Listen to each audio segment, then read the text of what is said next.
अरे बरसेला सावनवा तभी जला बदनवा छवाई दनजी भोला पर्वत पर पलनिया छवाई दनजी भोला पर्वत पर पलनिया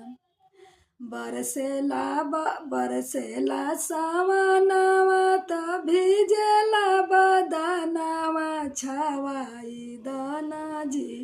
भोला पर्वत पर पलनिया छवाई दनजी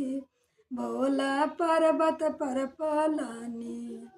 देवघर में झगड़ा करब होई बदनामिया छवाई दनजी भोला पर्वत पर पलनिया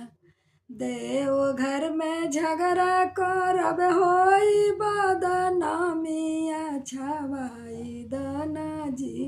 भोला पर्वत पर पलनिया छवाई दनजी भोला पर्वत पर पलनिया। बोलो श्री गुरु महाराज।